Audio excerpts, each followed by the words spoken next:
ಈಗ ಪ್ರತಿಯೊಂದರಲ್ಲೂ ಫಿಕ್ಸ್ ಆಗೋಗಿದೆಯಲ್ಲ 60 ಅವರ ಪಕ್ಷದ ಗುತ್ತಿಗೆದಾರರೇ ತುಮಕೂರಿನ ಯಾವುದೋ ಒಂದು ಅಸೋಸಿಯೇಷನ್ನು ಅವ್ರ ಪಕ್ಷದ ಕಾರ್ಯಕರ್ತರೆ 60% ದಾಟಿದೆ. ಅವರೇ ಎಷ್ಟೋ ಪರವಾಗಿರಲಿಲ್ಲ ಅಂತೇಳಿ ಹಿಂದಿನ ಸರ್ಕಾರದ ಬಗ್ಗೆ ಕಾಂಗ್ರೆಸ್ನ ಗುತ್ತಿಗೆದಾರರೇ ಸರ್ಟಿಫಿಕೇಟ್ ಕೊಡ್ತಾವ್ರೆ. ಹೋಗಲಿ, ಅದು ಕಾಂಟ್ರಾಕ್ಟ್ ತಗೋಬೇಕಾದರೆ PWDನಲ್ಲೋ ಇರಿಗೇಷನಲ್ಲೋ ಮಾಡ್ಕೊತಿದ್ದು ಇವ್ರುಗಳು ಲೂಟಿ ಹೊಡಿಯೋದೊಂದು ಭಾಗ ಹೊಡಿತಿರೋದು. ಈಗ ಮನೆ ಹಂಚಿಕೆ ಮಾಡಬೇಕಾದ್ರೂ ದುಡ್ಡು ಕೊಡಬೇಕಂತೆ.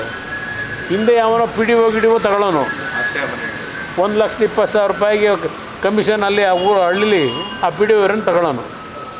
ಈಗ ವಿಧಾನಸೌಧದಲ್ಲೇ ಶುರು ಆಗೋಯ್ತು. ಈಗ ಮಂತ್ರಿಗಳಿಗೆ ಕೊಟ್ಟು ಮನೆ ರಿಲೀಸ್ ಮಾಡಿಸ್ಕೋಬೇಕು. ಇನ್ನು ಹಲವಾರು ಇಲಾಖೆಯಲ್ಲಿ ದುಡ್ಡು ತರಬೇಕಾದ್ರೆ ಮೊದಲು ಪರ್ಸೆಂಟೇಜು ಮಂತ್ರಿಗೆ ಕೊಟ್ಟು ಆಮೇಲೆ ದುಡ್ಡು ರಿಲೀಸ್ ಆಗಬೇಕು. ಪ್ರತಿ ಇಲಾಖೆಯಲ್ಲಿ ಫಿಕ್ಸ್ ಮಾಡ್ಕೊಂಡಿದ್ದೀರಿ.